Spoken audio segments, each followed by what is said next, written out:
Hey everybody, Raul here for Bass Musician Magazine, and today we have the extraordinary honor of chatting with bassist, vocalist, sometimes rhythm guitarist, and only consistent member of Enuff Z'nuff, Xtra Cherries. Yay! Thank you. Nice introduction. I appreciate that. You forgot lead guitar too. I play it all. Oh my gosh, he does it But all. I'm, Wow, I'm nitpicking. I'm nitpicking right now. Okay, I'm just kidding. that's okay. There's a That's lot of different. okay. I like to think of myself as a six-trick pony, but I don't want to sound where I'm a little bit egotistical because I'm not. I appreciate everything I got, and I'm only as good as the cats I surround myself with. Nice, nice. Well, as we talk about that, we always like to go to the past. How did you get started in music and particularly on bass? Real simple. At nighttime, I'd ask my father if I could stay up and watch Don Kerser's rock concert or the Midnight Special. And if I was a good kid during the school week, he would oblige. And I'd have the TV for a half hour or an hour, and I'd get a chance to watch my favorite bands.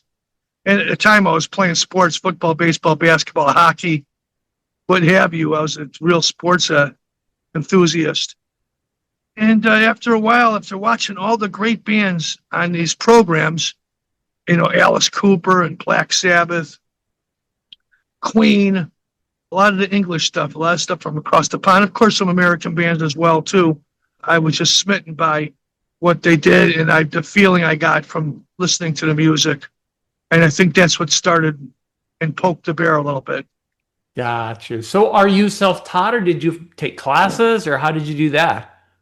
Well, I am self-taught, although there was quite a few influences once I got into it. There was a kid on my block, his name was Keith Kenston. I love him to death. I haven't seen him in years. He's a fabulous player. He had a band called Mad Dog. And I'd sit in the gangway and watch down the window as the band would rehearse. So the drummers was Rich Hasdra. They call him the Hull. Him and Xander were great friends in the early days of Cheap Trick. And George Solsky was the guitar player. Just an absolute beast. And I'd watch these cats play. And that was really started all off for me. And of course, listening to old Rush and Beatle records just really smitten me. I wanted to learn from the best. So although I'm self-taught, I've obviously had my peers that were my teachers unwittingly. Mm-hmm. And just listening to music, I just learned that way, basically note for note, and tons of rehearsal, sitting down in the basement. I went to a car auction. It was actually like a guitar car. It was mechanical. It's kind of auction they had in Chicago. My father brought me there, and he bought me my first bass guitar. It was an old Wurlitzer hollow body bass. And I sat in the basement and just rehearsed, listened to all my favorite records, and played until my fingers bled. It was very uncomfortable at first, but then I built up some calluses, and those were my picks. There you And go. instead of playing with the pick, I did in the early days. I don't anymore. I play with my fingers. I have for years and years. I developed a style, and then the more bass players I would listen to, the more I'd learn. From the old Queen stuff, and listen to Over and Watson, Mott the Hoople. Obviously, I was a big Pink Floyd fan in the early days too. But I think McCartney was the first one that really gave me a lesson on how to write songs and just listen to all those great bass lines. And it was effortless for him. I heard, from what he says, he was intimidated in the early days. He wasn't confident in his bass playing, but I thought he was absolutely fabulous. And from there, I just worked my way around the universe, listening to everything. Aerosmith records. I was a huge fan of that band. Of course, Tom Peterson, Cheap Trick, the 12-string bass. That took me in another direction right there because it was a different approach to bass guitar. Mm-hmm. And there's just so many cats to mention. Obviously, I love Billy Sheehan, fabulous player in the early days of Enuff Z'nuff. Mr. Big shared the same management company, Herbie Herbert, and we also toured together as well and shared the stage. Fabulous player. It's just so many guys I could probably get. Obviously, Geddy Lee, who coincidentally Billy Sheehan introduced me to at Alpine Valley. Big influence on my life. Listening to those early Rush records and seeing Rush play in the clubs too when I was a little kid. When Neil Peart joined the band right after John Rutsey left, and they were on tour playing clubs in Chicago. I'd seen him on, I think it was Press of Steel record, and I think perhaps even on fly by night. Gotcha.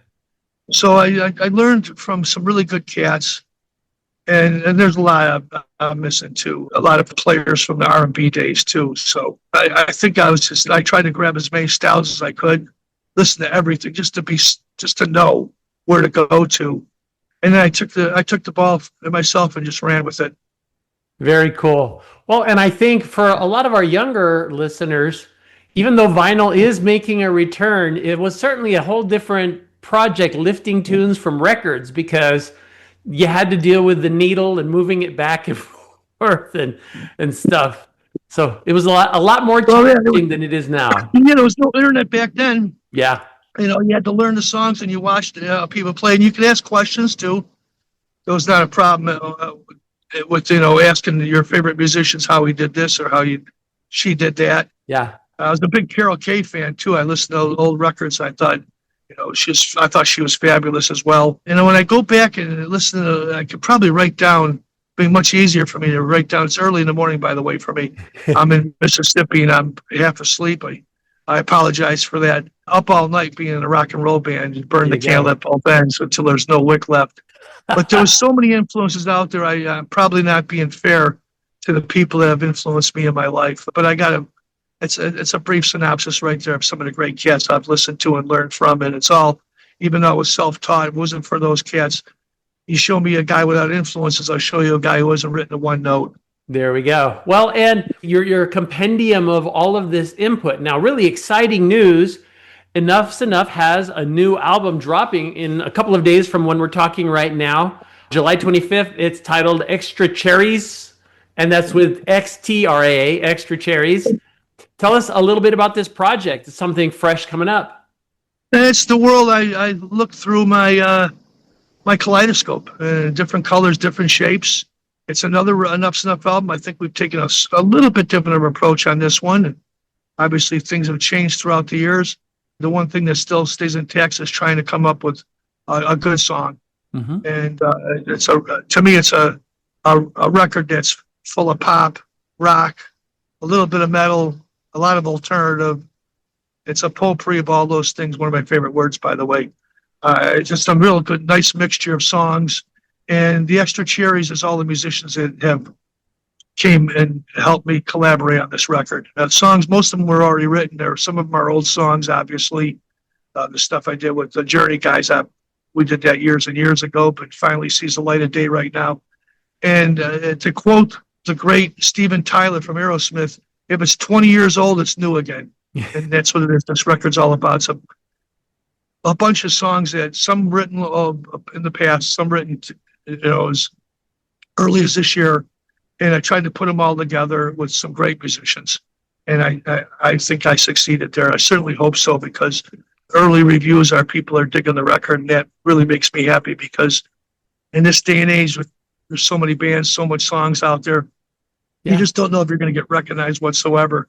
And at the end of the day, that's what us musicians do. We write songs, and we write them for ourselves. Most of the great guys I know, they're creating on their own and coming up with stuff that really moves them. And then if it moves the needle and passes the test of time, then we share it with our constituents and our brothers and sisters. Very nice. Well, and for folks that were paying attention, you guys started, Enuff Z'nuff started in 1984. And again, you are the only remaining original member. And as we fast forward, a lot of time has passed. You mentioned, though, there's a lot of past music in this album, but it also sounds like it's been evolving through time and all the other extra influences that you've had. I like to believe that we are evolving. And in the early days, I had a partner, Donnie V, wonderful singer, great songwriter, and a wonderful partner in the early days. And although we bumps and bruises, and we went through a few some difficult times, to say the least, the one common denominator was we cared about the songs. We cared about leaving a good legacy. And Donnie left the band a couple of times, actually. Left in the late 90s. He left in the early 2000s after our Glam Slam Metal Jam tour. We were playing sheds and arenas with Poison, Quiet Riot, Warrant. And we were really, the Black Cloud was following us. We still were able to consistently put out the solid records. And we were always considered the critics' darlings. Nice. And when he left for the last time in 2013, he said, if you're going to continue moving on with Enuff Z'nuff, you should sing the songs because you wrote them with me, you produced those records with me. And I feel that when you get up on the stage, people are going to look at this and say, oh, that's Enuff Z'nuff, just by my look. And then maybe he's right there. But I took a chance. Maybe he was just baiting me into taking over, and then I would fail miserably. I might get another chance. But we have a wonderful catalog of material. Since he's left, I've done about 6 or 7, maybe 8 Enuff Z'nuff albums, and they've all done very well for us. And we're still able to, we have our health, God bless us. We're able to tour around the country and play these songs, and it puts a smile on a lot of people's faces.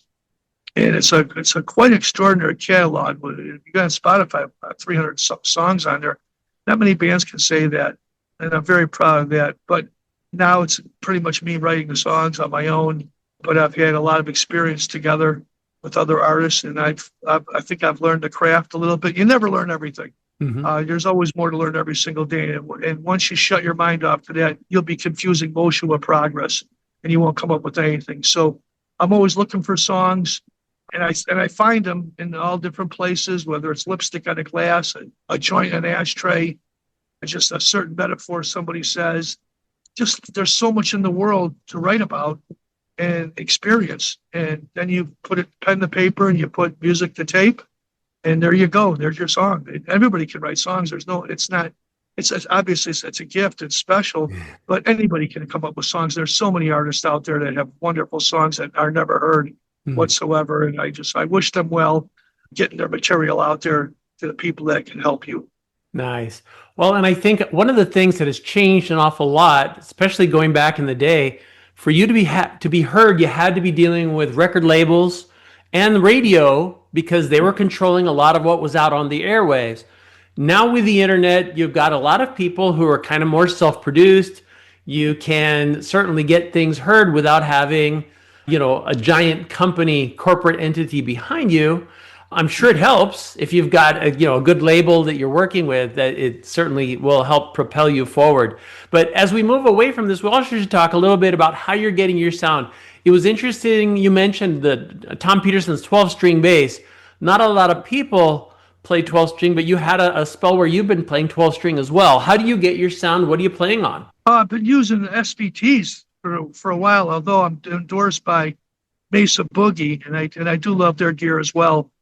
Those early Enuff Z'nuff albums, I'm not even playing through an amp. I'm playing through a Pultec and just run right into the console direct. Just got to watch your technique. Playing an old 1963 Fender Precision bass that I bought back in '75 for $500, and I've still got the same bass. But throughout the records, I changed a little bit where I purchased some more guitars throughout the years, and I started playing Hamer. I was friends with Joel Danzig. Rick Nielsen from Cheap Trick introduced me to him.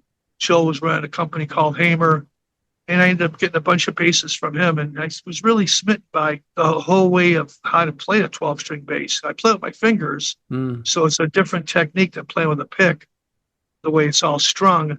And I asked how you tune the bass, and he says, we could tune it in octaves or thirds or fifths or sevenths, whatever you want to. And I just asked Peterson about it. He said, I just tune everything in octaves. Yeah. And it's like guitar and bass together. And I started using that. And because we were 3-piece Enuff Z'nuff, but Donnie was just fronting back in the early days, I thought I would help fill the sound out. And it certainly did. It was made it much bigger. And when Derek would play a solo, behind him would be a freight train of this huge 12-string bass guitar. But on most of the records, I was playing the old Fender Precision, which I can go back to that all the time. And it's never going to let me down. And all the producers that I've worked with, Enuff Z'nuff and engineers, have all said, as soon as I plug in and hit a couple notes, they go, it sounds fabulous, just leave it alone. And it saves us a lot of time, too, because instead of taking time out where you're a 10-song record and you got 3 or 4 days to track the whole thing, I do everything in one day. I'm done. Gotcha. I wanted to spend more time on other instrumentation, preferably vocals, and sometimes we do some lush harmonies and where we're overdubbing multiple parts. I think that's very important to really give that the time it needs. And he in the early days of the Beatles stuff, McCartney said he was doing those songs and he'd lay down 2-3 songs in a day. Yeah. So I'm just following suit and looking at my my idols. Every single day when I go in the studio, when I'm recording, it's drums and bass that starts the records off every single time for all the rock records that I know about, Rolling Stones, you name the bands. And that's my focus of attention, is just coming up with, first of all, a good song, which are mostly written on acoustic guitar. And then from there, laying down the foundation. That sets the tone for the future. Nice. Well, and I'm glad you mentioned the future. As we look ahead, I know there's going to be, with the release of the new album, and you're currently touring, I imagine that's going to get incorporated into the tour. What are the plans for the future? What do you have in the works? Thanks for asking. Quite a few things, actually, in the future. First thing is we will tour on this record extensively. I just finished up a tour with Enuff Z'nuff. I'm out with a band right now, the G&R Experience. We're playing nothing but the first Guns N' Roses record, Appetite for Destruction. Of course, I used to live with Steven Adler from Guns N' Roses. So I pretty much, those songs are in my wheelhouse. It's definitely challenging because those cats wrote those songs when they were in their 20s, and here we are, much older, trying to navigate, play those songs and make them sound like the record. And I think we're doing a pretty good job. Every show's been sold out, jam-packed. The band's called Pretty Tied Up right now. That's where I'm on tour with at the moment. And then I'll come back to the States, to Chicago, and I'll start another tour.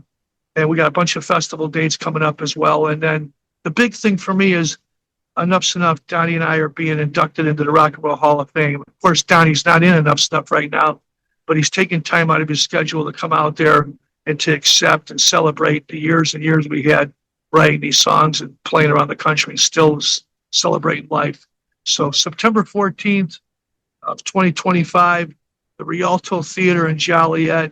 It'll be Disturbed, Smashing Pumpkins, Head East, Richard Marx, Enuff Z'nuff, and others. We're all playing 2 or 3 songs and celebrating being inducted into Illinois Rock and Roll Hall of Fame. It's very special. And then working on a documentary as well that we want to release in 2026. Very cool. And with so much going on, where's the best place if people want to know where to find out what's happening so they might be able to go? Where's the best place for them to look? I tell you, my gang, they're pretty good when it comes to social media. Jason Camino, my guitar player, the guy can talk a dog off a meat truck. Luis Cahill from Red Devil Vortex, he's our guitarist. He's very good at social media as well. And Brent Arsmith, who used to play with Mike Tramp's White Line, he's our drummer now. He's a wonderful singer, songwriter, fabulous musician. These guys all help run our social media. It's pretty Sesame Street now, like a lot of the bigger bands that are out there. Instagram, Twitter, X, if you want to call it, Facebook. We're pretty much on everything right there. Just go to EnuffZ'nuff.com, EnuffZ'nuff.com, and you'll find out all the dates and everything that we're doing. Shout out to Patty, too, Miss Patty Pidgey Glasgow, who runs our social media out in Chicago. We got a good team that we put together, and all bands need that. You can't do it yourself. You need to put together a formidable team, along with my publicist, Amanda, over at ABC and Cleopatra Records. These guys, the focus of attention is to reach as many eyes and ears as possible, and I think we're doing that right now in this Enuff Z'nuff Xtra Cherries record. I plan, with the good Lord's blessing, being out there for quite some time, travel around the country, bringing my songs to every single state and country, and leaving an indelible mark in every town. Very nice. Well, we appreciate you taking time from your busy schedule to chat with us and to share all this news and all the fun stuff. We're looking very much forward to Xtra Cherries and a tour coming to a village or a venue near all of us. So, folks, you've seen him here on Bass Musician Magazine, Chip Z'nuff. Yay! God bless us all. Thank you, bro. I appreciate you talking to me. I wish you well. Come see us in concert. You'll be pleasantly surprised. Thank you.